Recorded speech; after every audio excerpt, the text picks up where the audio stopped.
Welcome to YoYo TV. Telangana BJP నేతల మధ్య gap పెరిగిందా అంటే ఎమ్మెల్యే రాజా సింగ్ వ్యాఖ్యలు వింటే అవుననే సమాధానం వినిపిస్తుంది. ఆయన కామెంట్స్తో పార్టీలో రాజా సింగ్ ఒంటరి అయ్యారు.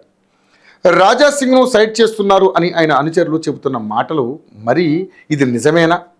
అందుకే పార్టీ లైను దాటుతూ తమ పార్టీ తీరును బహిరంగంగానే విమర్శలు చేస్తూ వార్తల్లో వ్యక్తిగా నిలిచారు.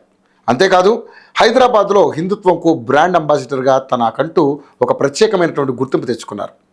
తాజాగా ఈయన కొత్త పార్టీ పెట్టబోతున్నట్లుగా ప్రచారం జోరందుకుంది.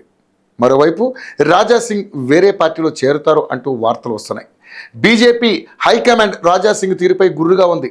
పార్టీ అంతర్గతంగా మాట్లాడాల్సిన విషయాలను బహిరంగంగా మాట్లాడుతూ పార్టీ పరువును బజారున పడేస్తున్నారన్నట్టు రాజా సింగ్పై అభియోగాలున్నాయి.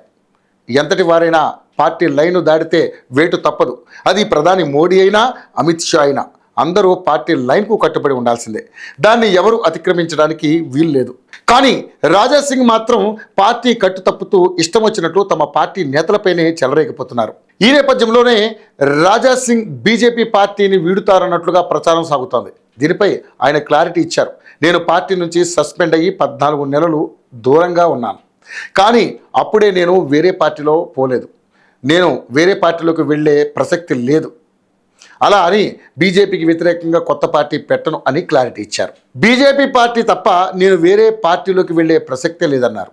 నేను వేరే పార్టీలోకి వెళ్ళబోతున్నట్లు కొంతమంది పనిగట్టుకుని ప్రచారం చేస్తున్నారు.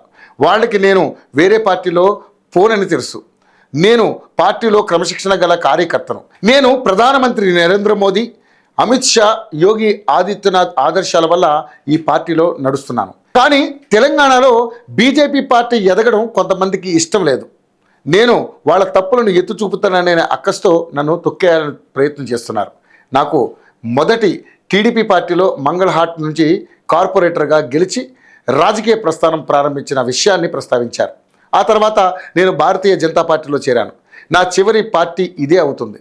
నేను రాజకీయాలనైనా వదిలేస్తాను, కానీ మరో పార్టీలో చేరను. పార్టీలో నన్ను వేధించే వారిని వదిలిపెట్టే ప్రసక్తే లేదని చెప్పుకొచ్చారు. దీంతో ఆయన పార్టీ మార్పు ప్రచారాలకు ఫుల్ స్టాప్ పడినట్లయింది.